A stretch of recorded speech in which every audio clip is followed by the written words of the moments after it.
guys on or more on one girl is a gangbang, aka a gay bang. There should never be a time where another man's dick is out and you be erect.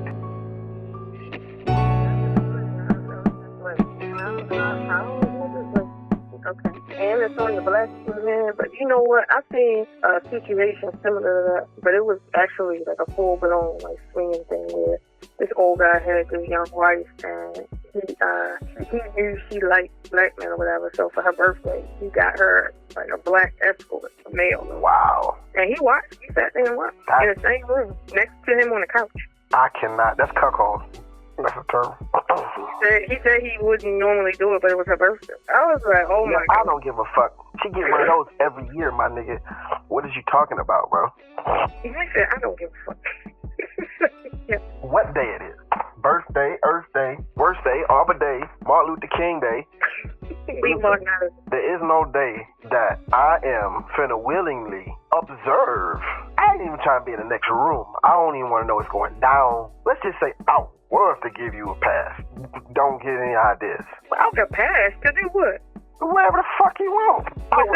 What I wouldn't do is go pull up a chair to watch it. Oh my God. You see what I'm saying? Mm-hmm. Me, you, and some other dude. Cause it's one thing you say, okay, I'm gonna have a threesome. Mm-hmm. First of all, it's bisexual. Like if you and another guy are with a girl, there's no such thing. Like a train means one at a time. That's what a train is. Two guys on or more on one girl is a gangbang, aka a gay bang, right? There should never be a time where another man's dick is out and you be erect. Not if you can visibly see it. Yeah. Like it should shut your whole shit down just by instinct. Mm-hmm. If you find yourself aroused, you may have other questions you may need to ask yourself. But the thing about it is participating is questionable. But maybe, hey, that's your lady, you're not objecting to it and whatever. Maybe you used to do that in the past, and you retrained your wiring and your circuitry to be turned on, or allow yourself to be still turned on in that scenario. Hey, that's your fucking business. I'm not gonna judge you. You know what I'm saying? Long as y'all ain't in there touching and shit. You know what I'm saying? Because you got dudes and they frat boys and they smashing chicks in the same room and they gang banging and they close enough to high five each other. I don't know. Maybe you can neutralize the circuitry in your head, but to sit there and watch the person you're in a relationship with, it's one thing is to have some chick you're fucking around with and pass her to the homies. You know what I'm saying? That's a whole nother game. You know what I'm saying? I ain't even trying to get deep down in that conversation, but I ain't never been, a proponent of stopping a chick from doing what she want to do. And if one of my niggas is bold enough to try her and she going, and they ain't doing that shit behind my back, and my nigga tell me, hey man, shawty going. I'll be like, what? She going, bro? Shit, nigga, y'all go ahead then. Oh my God. You know what I'm saying? What the fuck, you want me to get in the way or something? That's it, and that's what it is. Now, I'm gonna trust me, I don't want you after that. You see me? But I'm gonna let you do what you do. But I'm not gonna sit there in a chair and watch it go down. I'm cool with that. So, with that said, I don't know. It's like take what's the dude, Adam 22? Mm-hmm. Like he's basically pimping his wife out at this point. Mm-hmm. I think he had to make good with it in his head. And I think men do that sometimes, because I've been in I've been in multiple situations where the girl that I liked or was in love with or whatever ended up liking more than just me, or liking someone else just as much or more than me. Like that shit happens. You know what I'm saying? She didn't stop liking you. She just is turned on by this nigga, and not necessarily gonna, they can either do it behind your back or in your face. And if you got a real nigga, he gonna tell you. Yeah, if that's really your homie, he gonna tell you what's up. And if you a real nigga, you ain't gonna sit there and cry about it or try to cock block. You just gonna let it happen because you can't control it anyway. It was gonna happen regardless. So, the best thing you can do is be a man and try to act unaffected. I can understand what you're saying about the only thing essentially left to do at that point. And in your case, you ain't going at all. So you liable to, I don't know, make it seem. Now, some niggas want to fight about it. Some niggas want to fight about it as if they're okay, right? So men have a general problem, right? Usually, especially as younger men, have a problem expressing emotion. They express every emotion through anger. So it's either elation or anger, but there's no real in between. We don't do sadness, and based on how you're raised. And anger is always accepted as manliness, even if it's out of control. You see what I'm saying? As a man, you see another man whose anger, it has escalated into rage, which is not anger, it's uncontrolled anger. And you say, okay, he's raging out, let's calm him down. You don't say he's not being a man, you just say, hey, nigga, he needs someone to intervene to bring him back down to a level that is not rage. But if you saw that same man over there boo-hooing with his head between his knees, you wouldn't go over there and say, hey, let's lift him up. You might go over there, kick him on the leg and be like, hey, pussy nigga, what the fuck you over here with your head in the lap crying like a little bitch for? You know what I'm saying? You gonna die over that pussy? You gonna kill yourself over a bitch? That's how the conversation would go. You know what I'm saying? Generally, men aren't gonna be like soothing, unless that's like your main guy or something like that. Maybe you would do that with a friend, but like if it's like my brother, you know what I'm saying? Like, nigga, I'm going hard on your ass, nigga. Like, the fuck is you over here with your, you know what I'm saying, acting like, you know what I'm saying, like a little female, like a little, you know what I'm saying? Like, you over here all in your emotions, man. This bitch take advantage of you, nigga, and this how you gonna react? You shame a nigga for succumbing for being so weak to start with. Like, why you ain't have no business being that deep in love to start with, nigga? You know what I'm saying? Why you trusting this bitch? You just met this bitch. You know what I'm saying? And now you got your heart all involved and she done stepped all on it, nigga. You deserve this shit, nigga. So give yourself some fucking grace and move on, nigga. You know what I'm saying? And even though it doesn't really help a lot, it is the right advice. And eventually those words will sink in and allow you to move on, even though they seem cruel and harsh.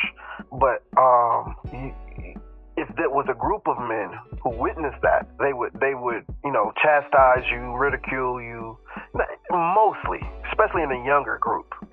So as younger men, we learn to express the majority of our emotions as anger, apathy, like nothing affects us, or I don't know, it's like one more emotion that's acceptable for a man to have. But that's pretty much it. It's pretty bland to be a man, you know what I mean? You don't get the bitch, you don't get to complain. You can, but you're just seen as less of a man when you do. So men who, like, you remember the guy who was on one of those like court paternity test type shows? And I remember him like the image of his face is burned in my brain. It was not staged. That's how I was like, yo, that's not staged. Like I could feel his emotion. I've had that exact emotion. I know exactly how he feels. And they was like, you are not the father. And he held his chin up. You could tell he was kind of like biting his bottom lip. And he was holding it. And then that one tear just creeped out, like against his will. He's fighting that motherfucker, but that one tear just came. He ain't even wiped it. He just let it run. And I was just like, fuck.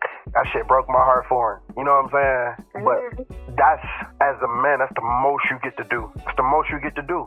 I can't say it's bad, but at the same time, I just feel like that's maybe on some level unfair. But I mean, I'm thinking about the fact that, like you said, if you don't know this person and they do that, but then at the same time, I've been in a lot of relationships where the person didn't even know me, I just met them, but I don't feel the need to air myself amongst everybody like a dirty bitch. Like, the fuck? Like, yeah, I give a fuck about my reputation. I give a fuck about who I share myself with. Like, you know what I mean? I don't do that whole wherever, whenever, with whoever thing. Like, I don't do that shit. Like, I don't have the same relationship with sex to be doing no shit like that. So, you know what I mean? And I've been a stranger to many people, so I don't understand that in women. Like, for them to say they have the same feelings about one man that they have about another man, I feel like somewhere along the lines that's a lie. Because, I mean, I see handsome, you know, nice-looking men that maybe I would go for in terms of looks all the time. You see what I'm saying? But I don't have the same feelings when I see them like when I see you. Like, not at all. But see, there's a difference to me when it's early. You know, that's why it's not advisable for a man to bring a woman around his friends before they have created either a sexual connection.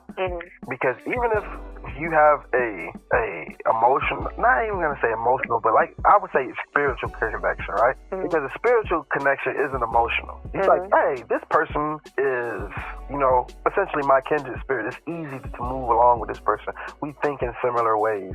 We agree on similar things. That's spiritual. But the emotional tie comes when you have a bond of some kind. You see what I'm saying? You have some shared experiences, not independently, but together. You know what I mean? It's not like, oh, well, I'm from Missouri and you're also from Missouri. No, nigga, we went to grade school together. We, we went through a certain set of trauma together. You know what I'm saying? Whatever. Whether it's, whatever the bond. We worked in the same place. Whatever. You have something tying you together emotionally. But then there's the physical side. You could have worked with somebody for 2 years, liked them all 2 years, and they might even have a thing for you too. But then, one of you leaves the place and, you're still talking and, you're like, okay, yeah, well, I'm going to take you out, blah, blah, blah, whatever. So y'all talking, starting to move out of the friend zone. And then you're like, hey, I want you to meet my friend, da, da, da, da. We going to be over here. Why don't you bring your home girl? You know what I'm saying? And, we'll go on like a double date type shit, not because, they're going to hook up or some shit. Just, 4 people going out and it's not just me and you. Cool. We go out, but then I can see there's a instant physical chemistry between you and my friend. It can't be denied. He is your physical type. And there's something about y'all energy and magnetism that I can ignore it and you can pretend that it's not happening. But if we continue down this path, we can predict where this is going. And I think a lot of people do that because they say, oh, well, I can't do that because of this, because that's his friend, that'll be wrong. Or the guy says, I won't bring this friend around, you know what I'm saying, like that. But the reality is she can't take that out her mind. And until that thirst is quenched, it'll just revolve around her head like a kid who sees the newest commercial toy that you promised to get him around Christmas. He gonna think about that shit every day, talk about it every day. You know what I'm saying? So on and so forth. So you can